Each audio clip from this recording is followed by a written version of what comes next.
শম্পা, চলো আজকে তোমাদের মহাকুম্ভ নিয়ে যাই আমার সঙ্গে। আমি 9 তারিখে মহাকুম্ভ গেছি, 10 তারিখে পৌঁছেছি। আর সায়ন মানে দেবলিনার হাজব্যান্ড, ওরা রিসেন্ট এই গত পরশু গেছে, আজকে ওরা ফিরে গেছে।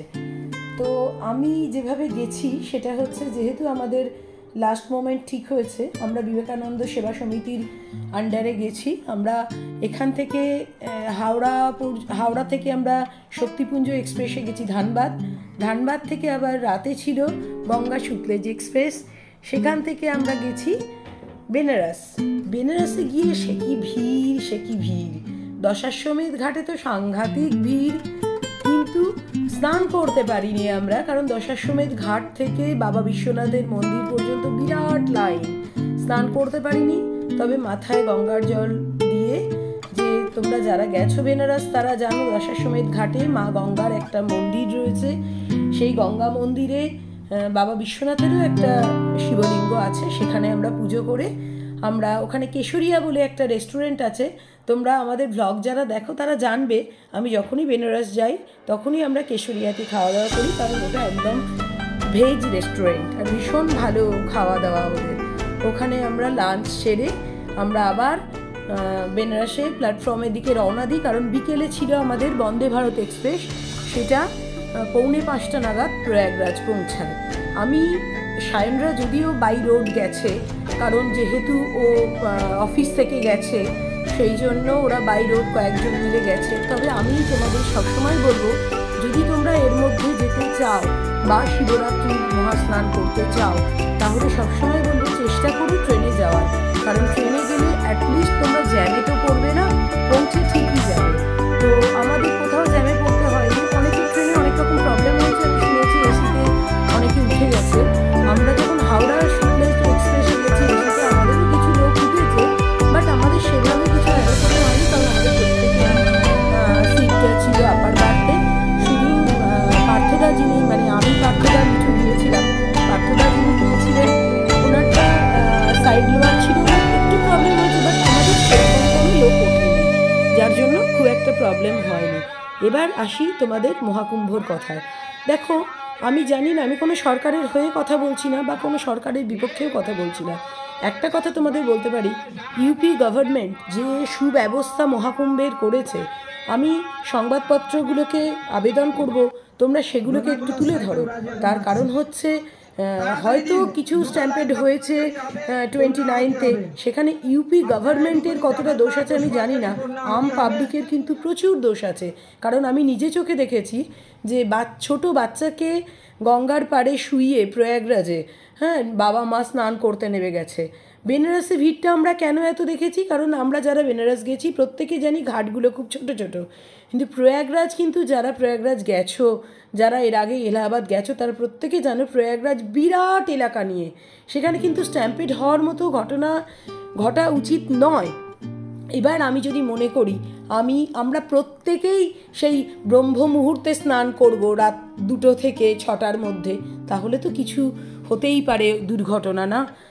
ওনারা কনস্ট্যান্ট অ্যানাউন্স করে যাচ্ছেন যে আপনারা যে ঘাটে পারবেন সেই ঘাটেই আপনারা স্নান করুন, এবং বাচ্চাদের নিয়ে যাবেন না, বয়স্কদের নিয়ে যাবেন না, স্নান করুন, সেখান থেকে সরে যান, এগুলো ওনারা বলছেন, কিন্তু কেউ শুনছে না। যাই হোক, আর একটা কথা বলি, সঙ্গমে স্নান করলে আমার যেটা খুব ভালো লেগেছে, শাহী স্নানের দিন, মানে আমরা তো 12ই ফেব্রুয়ারি স্নান করেছি মাঘী পূর্ণিমায়, একদম হেলিকপ্টার থেকে সুন্দর পুষ্পবৃষ্টি হয়েছে। আর হাঁটা যেটা তোমরা বলবে, হাঁটাটা কম বেশি হাঁটতে তো হবেই, দেখো যে কোনো তীর্থস্থান গেলেই হাঁটতে হয়। আমরা যেদিন মহারাজের সঙ্গে গেছি 12ই ফেব্রুয়ারি, সেদিন কিন্তু আমাদের খুব হাঁটতে হয়নি, 6 কিলোমিটার হাঁটতে হয়েছে। আর এখানে দেখো, আমি ফেরার যে ব্যাপারটা তোমাদেরকে শেয়ার করেছি, মানে এত সুন্দর ব্যবস্থা আমাদের প্রাইম মিনিস্টার বা ইউপি গভর্নমেন্ট, যোগী সরকার যেটা করেছেন, এত সুন্দর করে সেট করে দিয়েছেন, এবং হাজার হাজার প্লাস্টিক চেয়ার দিয়েছেন যাতে কোনো যাত্রীকে মাটিতে বসতে না হয়। আর যদি কেউ মাটিতে শুতে চায় তাহলে সেখানে কার্পেট পেতে দেওয়া আছে, সে চাইলে সেখানে শুতেও পারে। আমরা যে ওয়েট করেছি তার জন্য আমাদের কোনো প্রবলেম হয়নি, ট্রেনের জন্য আমাদের ট্রেন 5 ঘন্টা লেট ছিল, তার জন্য কোনো প্রবলেম হয়নি। আর দেখো প্রয়াগরাজ তো খুব সুন্দর করে সাজিয়েছে ইউপি গভর্নমেন্ট, এত সুন্দর সুব্যবস্থা করেছে যেটা মানে আমার খুব ভালো লেগেছে। আমি কিন্তু কোনো সরকারের হয়ে বলছি না, আমি আমাদের ওয়েস্ট বেঙ্গলের সংবাদ মাধ্যমগুলোকে বলবো বা যারা ইউটিউবার তাদের বলবো এগুলো একটু তুলে ধরো, যে তোমরা যেতেই পারো, প্রত্যেকেই যেতে পারে, একটু সাবধানতা অবলম্বন করে যাও। কারণ হাজার একটা ব্রিজ করা হয়েছে, যে ব্রিজেই বেশি লোড পড়ছে, যে ব্রিজে বেশি লোকজন যাচ্ছে সেই ব্রিজ সঙ্গে সঙ্গে পুলিশ বন্ধ করে দিচ্ছে এবং অন্য ব্রিজটা খুলে দিচ্ছে। তো আমরা যদি হুড়োহুড়ি করি সেটা তো আমাদের দোষ, সেখানে পুলিশ বা আর্মির কিছু করার নেই।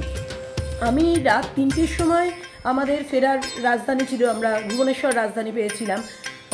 তো সেইটায় মানে আমরা যখন ভোর 3টেই উঠছি তখন পর্যন্ত প্রয়াগরাজ স্টেশনে আইপিএস অফিসার থেকে, সেন্ট্রাল ফোর্স থেকে, ইউপি পুলিশ থেকে প্রত্যেকে হাজির। আর বারবার ওনারা অ্যানাউন্স করছে, এই যে দেখছো, স্নান করো এবং সরে যাও। স্নান করে যদি তোমরা দাঁড়িয়ে থাকো বা ওখানে বসে পড়ো বা ঘুমিয়ে পড়ো, সেটা হলে তোমাদেরই বিপদ হতে পারে। শুধু এইটুকু সাবধানতা অবলম্বন করলে আমার মনে হয় ভীষণ ভালোভাবে প্রত্যেকে স্নান করতে পারবে। দেখো সায়নরা রাতে স্নান করেছে, কিন্তু ওরাও খুব ভালোভাবে স্নান করেছে। আমরা সকালে স্নান করেছি, আমি 11, 12, 13 3 দিনই স্নান করেছি, আমার কোনো দিন কোনো প্রবলেম হয়নি।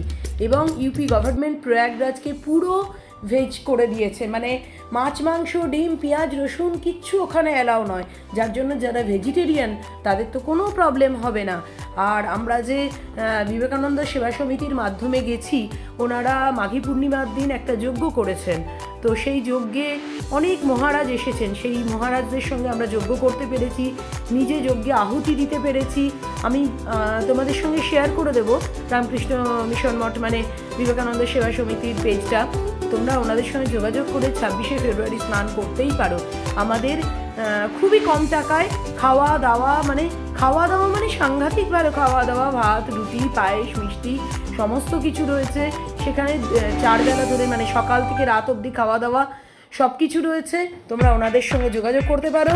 তোমরা প্রয়াগরাজ যাও, আমি সকলকে বলবো তোমরা মহাকুম্ভ যাও এবং সুন্দর করে স্নান করে ফিরে এসো।